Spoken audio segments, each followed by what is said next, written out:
Assalamualaikum warahmatullahi wabarakatuh. Mungkin tuan-tuan dan puan-puan sekalian, ketemu lagi kita dengan Tok Wan Channel. Tok Wan Channel merupakan media komunikasi informasi, menjelaskan dan memberikan informasi tentang perkembangan sejarah yang perlu kita sikapi secara bijak, dan kita harus mengetahui bagaimana asal muasal daripada kerajaan-kerajaan yang ada di Nusantara kita, khususnya di bawah kerajaan Melayu.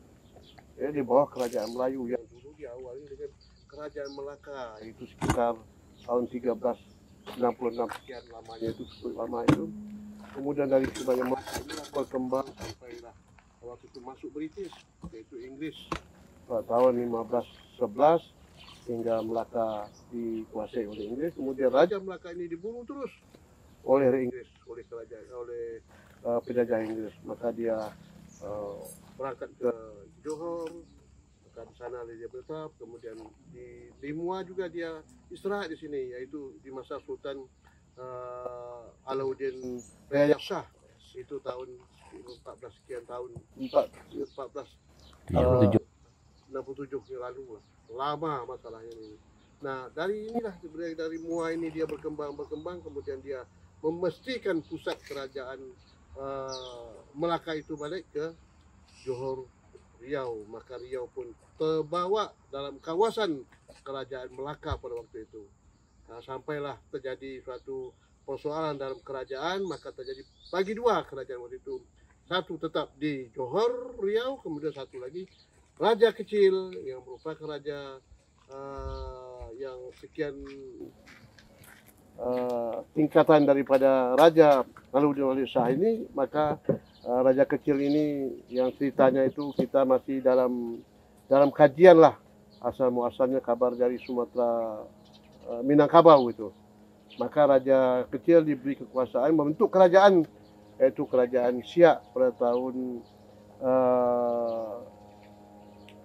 1767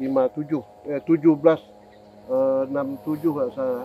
1723. Maka sampai berkembang kerajaan Siak, sampailah penyerahan kekuasaan kepada negara Republik Indonesia oleh Sultan Syarif Kasim. Nah, sekarang kita berada di Mua ini. Kita ingin mendengar pandangan-pandangan pemikiran daripada tokoh-tokoh sejarawan yang ada di Mua ini, yang mungkin kaitan bagaimana kebesaran Raja Melaka itu dulu dalam mengembangkan kerajaan pemerintahnya.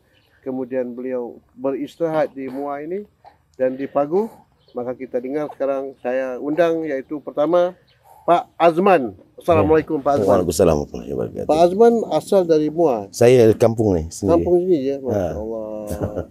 Kemudian juga bersama saya ini seorang pengurusi masjid ya, yang ada di Kampung Raja. Di Kampung Raja ini luar biasa. Kemudian juga didampingi oleh Pak Azil ya, Pak Razi, yang juga memiliki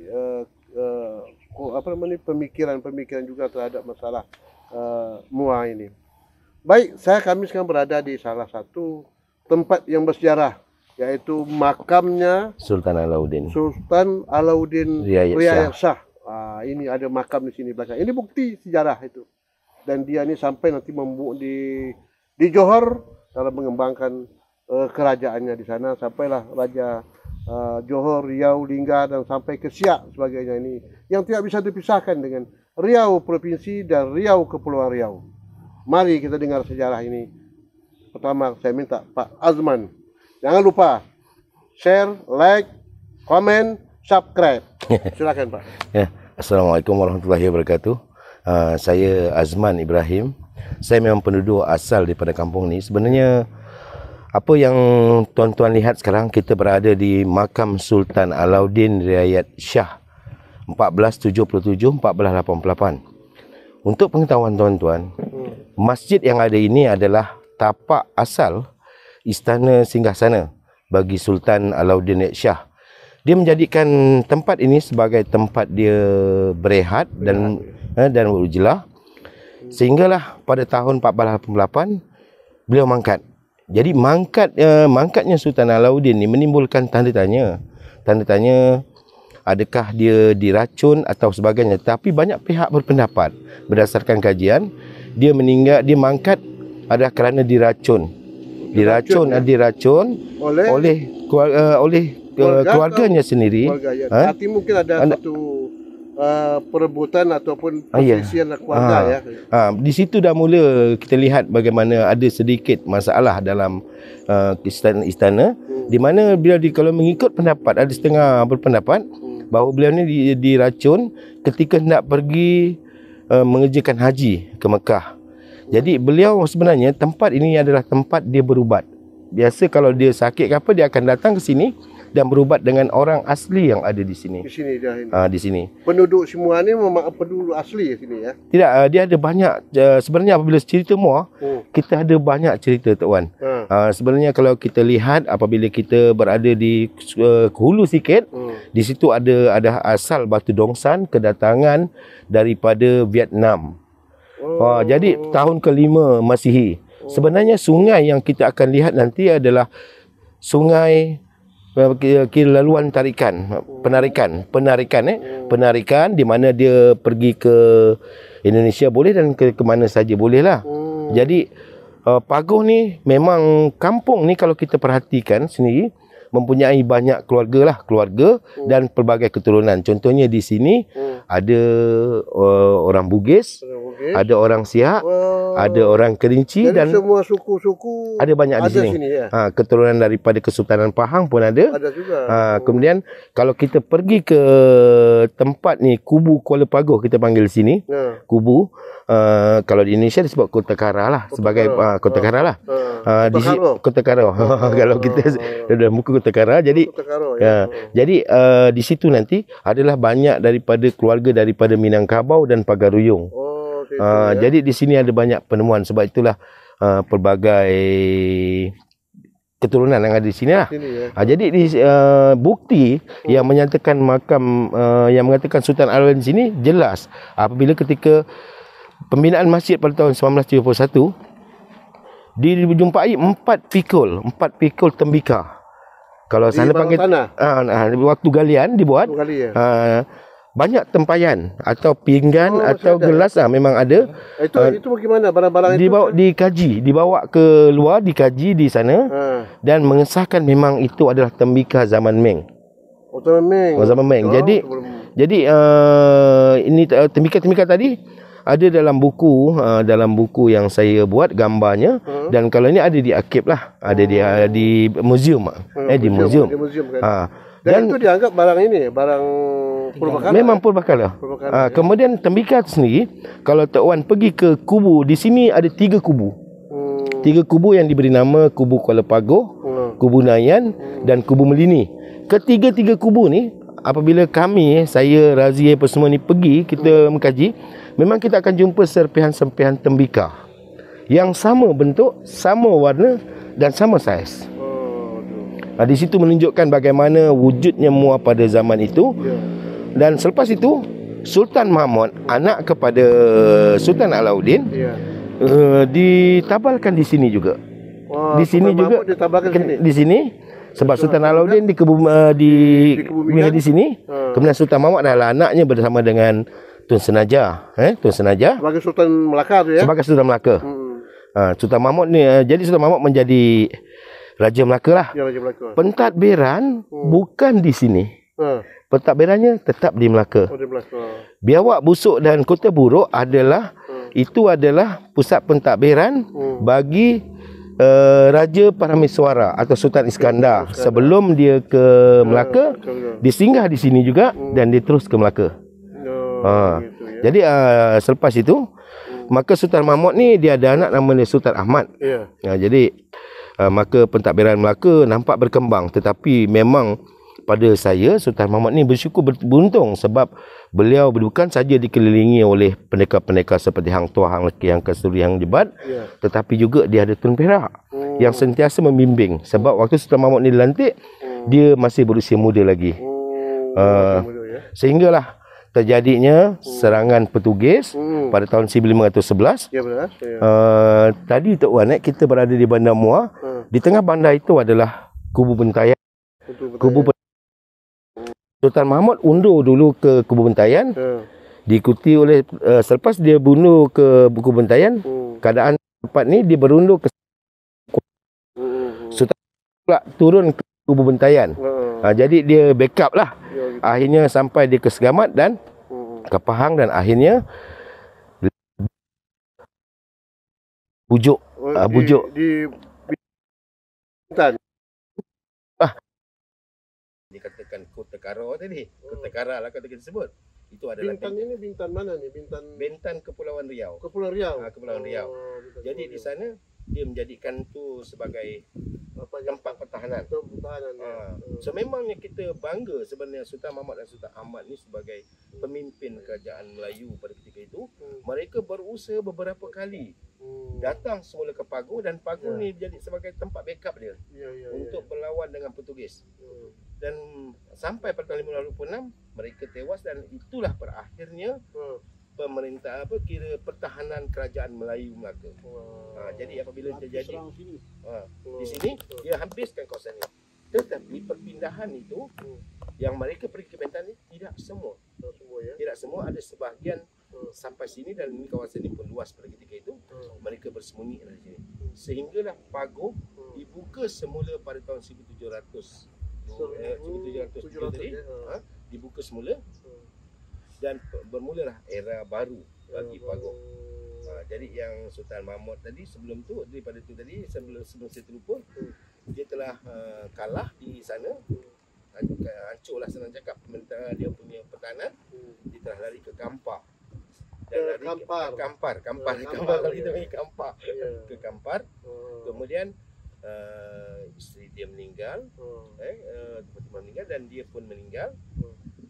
Anaknya pula pergi kira bawa dia lah ke seorang ke Perak dan seorang lagi ke Johor. Bermulalah Tun Ali tadi dengan nama Sultan Alauddin Riayat Shah II. Jadi nanti mungkin kawan saya boleh sambung. Di situ baru bermula era kerajaan Johor. Riau. Johor Riau. Jadi termasuk Bintan itu ya. Jadi itu sajalah. Baik Pak Azman, ini Pak Azman cukup apa nih? Cukup mengetahui ya dan cukup dapat menguasai lah ya daripada proses kerajaan Melaka dulu ya. Dari perpindahan ke Johor Baru Johor Riau. Baik Pak Kamaruzzaman. Pak Kamaruzzaman kan sebagai pengurus sila ya ini. Nah itu waktu Raja Sultan Alauddin Riayat Shah ini bermukim di sini, maka ini dijadikan apa dulu daerah ini? Apabila kita mengkaji berkaitan dengan sejarah, kita dapat satu bukti yang benar-benar itu ya. Maka bila kita jumpa dengan penemuan-penemuan, ada berlakunya penambahbaikan dan mungkin juga tambahan-tambahan untuk memastikan bahawa sejarah itu berlaku di bukti. Ya, ada bukti. Jadinya di sini dulu, oleh kerana sebagai tempat bersemayam dia dikala di sini, dia bukanlah membuat istana yang besar. Bukan istana yang besar. Bukan istana. Sebab dia masih lagi berpusat di Melaka. Ya. Jadi sebagai dia artinya kena Melaka diserang oleh Portugis 1511 itu, maka dia mengungsikan diri kan ya. Dia tidak menyerah. Dia tidak menyerah. Kerana dia datang itu sebelum daripada serangan Melaka. Sebelum dia sudah kemari. Kalau kita tengok dia keluar daripada Sultan tu, daripada kerajaan Melaka tu. Kerana dia mungkin sakit ikut sejarah, berubat, maka dia berehat. Dia istirahat di sini, dia sambil mendalami ilmu agama dan juga mungkin menjadikan satu masyarakat di sini ya. Tapi dari segi hubungan terus ke Melaka masih lagi ya? di mana dalam riwayat sejarah mengatakan pertabalan pun dibawa di sini. Ya. Jadi apabila dia lama di sini, selepas itu kemangkatannya, maka proses biasa bagi sultan pada masa itu kita kebumikan di sini. Kemudian tapaknya tu kita jadikan sebagai masjid. Jadi masjid ini tapak daripada tempat dia tempat dia bertinggal, persinggahan sebagai persanggerahan lah. Istilahnya persanggerahan, tempat tinggalan apa. Di belakang sana pun ada sungai. Juga, ya. Jadi laluan-laluan utama ialah pada itu sungai. Jadi kerana itu maka kita lihat orang keliling kawasan ni adalah orang yang sentiasa dengan kawasan ni seolah-olah melindungi kubu sebab dia di atas satu bukit yang agak terpencil kan. Tempatnya begitu strategik, mungkin pahlawan-pahlawan dan juga rakyat tempatan di bawah dan dia berada di atas. Di atas Okey. Dan kemudian sini sudah ada penduduk ya, sudah dipercaya sudah ada penduduk yang tadi suku-suku sebab tadi. Dia pinggir sungai, maka dia menjadi laluan. Dia berapa kilometer ke sungai ini? Ini lebih kurang dalam 2 km. 2 km ke sungai utama. Sungai utama ya. Sungai utama. Di sini belakang ni adalah anak sungai. Anak sungai ya. Mungkin suatu ketika dulu ini juga merupakan laluan yang penting. Penting ya. Sebab pada waktu itu pengangkutan yang ya, utama. Sebab di bawah itu pun ada kawasan pemakaman juga. Ada juga. Dan dipercayai pendekar-pendekar, pengikut-pengikut yang setia dikebumikan di bawah. Ya.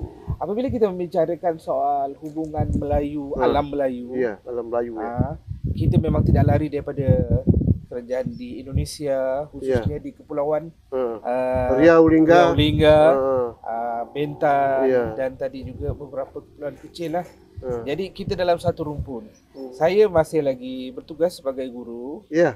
Saya mengajar pelajar pra-universiti untuk jurusan Bahasa Melayu. Jadi saya mendasarkan ilmu teori yang kita belajar, rumpun Melayu ni mempunyai beberapa teori kehadirannya. Antaranya yang dipercayai daripada Yunan, Cina. Sebab tu kita punya saiz ni lebih kurang sama dengan orang Cina, orang Champa, Riau Lingga, semua tu tadi ada juga bukti tu menunjukkan bahawa orang Melayu ini memang daripada kumpulan yang asal daripada sana. Sehingga ada juga pendapat mengatakan orang Melayu itu berasal daripada Himalaya. Banjaran Himalaya. Sebab tu ada Malaya. Kemudian melalui proses migrasi, perpindahan, ada dua kumpulan, Druto dan Pruto. Dia Druto tu, Pruto yang lebih awal, mereka ni duduk di kawasan perbukitan. Mereka tidak sampai ke sungai. Dan kekal sebagai etnik asli. Orang asli. Dan ada suku-sukunya sendiri. Ada manakala orang yang kumpulan yang kedua iaitu Druto, yang sampai ke sungai. Dan inilah yang dikatakan sebagai rumpun Melayu. Ya. Sebab istilah Melayu tu lari. Lari itu maksudnya dia pinggir, bergerak dia terus migrasi. Dan rumpun Melayu berada di rata dunia. Itulah di merata dunia pun. Jadi Melayu ni orangnya pengembara ya. Pengembara ya. Jadi kita tak heranlah kalau Sultan Melaka sentiasa mengembara dan hingga ke alam Melayu yang lebih jauh kerana itu sifat semula jadi bangsa Melayu. Dan apa kira kalau dulu kan dah berkembangnya raja tadi, apa kerajaan Johor Riau tadi itu, kemudian yang saya cerita dari awal tadi terjadinya suatu misalnya ada pembagian kekuasaan.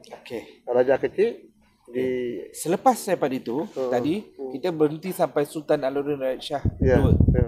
Dia mula berada di Kota Tinggi dan di kawasan-kawasan yang sering berpindah atas faktor strategik.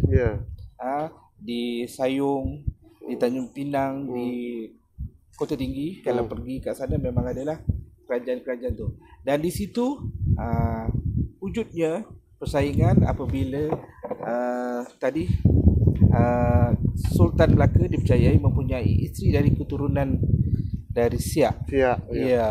Jadi mereka cuba nak membuktikan bahawa mereka ada keturunan yang sama dan saling untuk menguasailah kerajaan.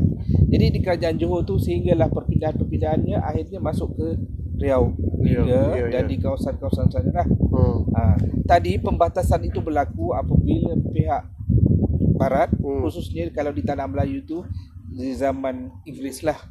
Kalau di zaman Portugis dan Belanda pernah menjejahi di negara kita, khususnya di tanah Melayu, mereka tidak menyentuh soal ni sebab pada masa itu mereka mengutamakan dari segi ekonomi. Ekonomi. Penjajahan yang sebenarnya selepas daripada itu apabila pihak British membahagikan wilayah Asia Tenggara, khususnya kepulauan kita ni, sebahagian Indonesia, sebahagian lagi British sebab ada pertukaran Singapura. Tapi ini ada perbezaan sikit. Kalau di sini kan dikuasai oleh Inggris. Tapi kan Indonesia dikuasai oleh Belanda. Kan terjadi perbezaan. Melalui perjanjian.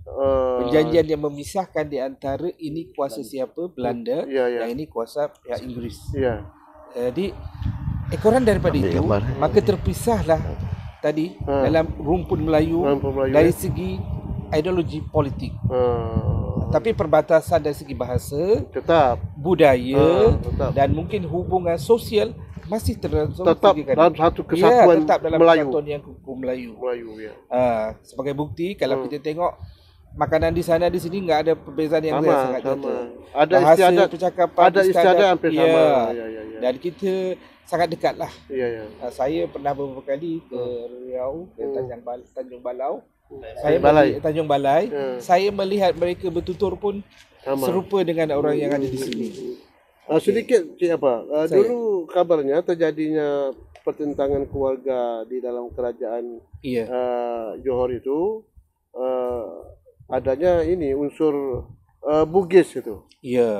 Itu sejauh mana sebetulnya keabsahan kebenaran adanya pihak Bugis membantu satu pihak Raja yang kalah dengan Raja Sulaiman. Lah kekuatan dari segi ketenteraan, semangat dan suka membantu pihak-pihak yang memerlukan pertolongan. Ya. Jadi kadang-kadang pihak Bugis Johor kan. Dan dalam masa yang sama juga kadang-kadang dia membantu pihak Riau. Itu berlakunya perang ketiga.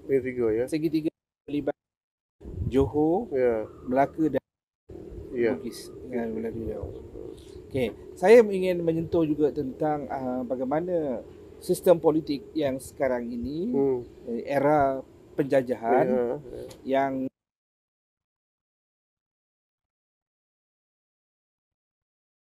tidak ada lagi kesatuan Melayu yang cukup utuh bagi menyelamatkan untuk berkuasa dan menjajah.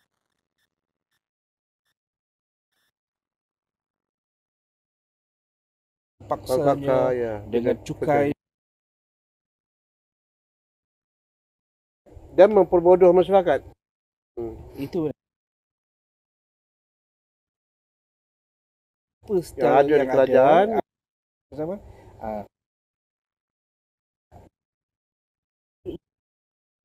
Itu merupakan ancaman.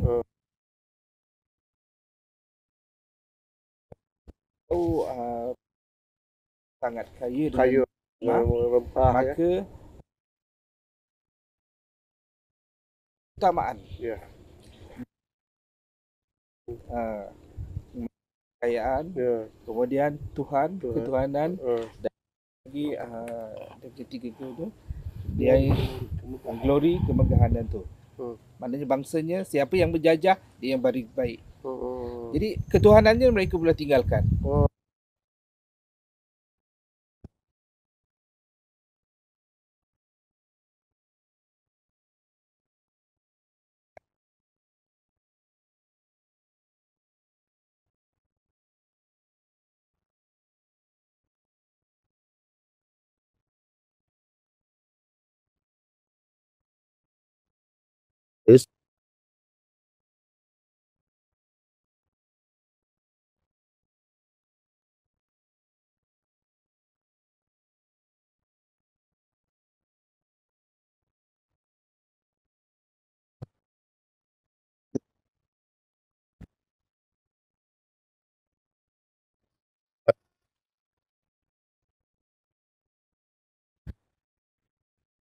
Kenakalan lah kira beliau membunuh anak Tun Perak tadi. Tun Perak tidak berkenan dan Sultan terpaksa aku menghantar dia ke Pahang. Jadi apabila macam tu timbul perasaan tidak senang di kalangan pembesar India Muslim. Kita jangan lupa Tun Senajah adalah ibu kepada Sultan Mahmud dan beliau adalah anak kepada Tun Mutahir. Jadi apabila ini terjadi tu cerita tu tak habis. Pertelingkahan ini terjadi dan akhirnya maka dikatakan Sultan Alauddin tadi telah dibunuh. Jadi selepas zaman punca dan juga punca Sultan Alauddin kahwin dengan Tun Senajah juga adalah untuk mengelakkan pertelingkahan pembesar-pembesar Melayu Melaka berkaitan dengan sesuatu keputusan selalu bertelagah. Jadi pertelagahan itu dah lama ada. Pertelagahan ini atau pertengkaran ini kan semua sekali memang diciptakan oleh British kan, oleh penjajah sebelum itulah. sebelum itu kan. Itu kan dalam hal masalah pembagian kekuasaan lah. Baik, saya juga jelas kalau kita lihat dari perkembangan kerajaan Melaka tadi sampai ke kerajaan Johor Riau, sampai ke Bintan, sampai ke Riau dan termasuk Siak tadi ya. Dan ini semua merupakan rangkaian sejarah daripada komunitas masyarakat Melayu yang harus kita jaga. Itu walaupun kita sekarang berada di dalam satu sistem pemerintahan negara yang berbeda seperti Malaysia, sistem kerajaan, seperti Indonesia berdasarkan demokrasi. Sebetulnya kalau kita lihat juga raja-raja ini punya bentuk juga tersendiri juga, seperti Raja Siak. Raja Siak itu tidak bersifat keturunan sebetulnya, tapi dia tetap pada musyawarah demokrasi dengan adanya 4 suku tadi itu. Tapi kalau di sini murni dengan sistem monarki ya, arti berdasarkan keturunan. Jadi ini semua komunikasi dalam segi kekuasaan negara ini tak bisa dipisahkan, bahwa yang penting walaupun berbeda dalam segi kekuasaan pemerintah sekarang, tetapi dalam sistem kemelayuan, adat istiadat, apalagi yang berkaitan tentang akar nilai yang ada di masyarakat kita ini harus kita pertahankan. Enak ya, betul. Karena bagaimanapun sinilah asal dulu kita kan, sama-sama bertumbuh berkembangnya masyarakat Melayu di Nusantara ini. Dan mari kita satukan, kita wujudkan balik, merajuk kekuatan Melayu ini kembali menjadi satu kesatuan kekuatan. Bukan dalam bidang politik kekuasaan, tapi dalam segi nilai budaya yang harus kita pertahankan. Saya demikian Pak Azmi ya, Pak Azman atas pemaparannya, begitu juga Pak Kamaruzzaman. Insyaallah di belakang hari nanti kita ketemu lagi dan kita akan berbincang lagi lebih mendalam soal kerajaan. Sebagai tanda terima kasih, ini Tok Wan buku berkaitan Pagoh yang saya buat ini, dan ini untuk sana sebagai terima kasih banyak, terima kasih. Ini buku yang sangat berharga bagi saya ini untuk dapat dibaca dengan baik dan bisa kita jadikan dasar bagi kita untuk berpikir bagaimana sebetulnya kebesaran kerajaan Melayu. Terima kasih dan Pak Pak Kamaruzzaman, Cik Guru, luar biasa Pak. Nanti saya undang ke Pekan Baru. Saya memang dekat sangat di hati saya di sana. Sampai segini pun kalau saya tengok, kalau terkini tu saya suka tengok YouTube berkaitan dengan Pak Buya Hamka dengan buku-bukunya, dengan dia punya sastra budaya dia punya itu mempunyai akal budi yang sangat tinggi dan mencerminkan itulah pemikiran bangsa kita yang sekarang ini sudah semakin terhakis. Termasuk khazanah kita di Kepulauan Riau, di Pulau Penyengat, adanya Gurindam 12, itu yang luar biasa kan. Tapi ini jangan sampai punah, harus kita kembangkan, kita lestarikan terus. Oke? Jangan lupa share, like, comment, subscribe. Assalamualaikum warahmatullahi wabarakatuh. Waalaikumsalam warahmatullahi wabarakatuh.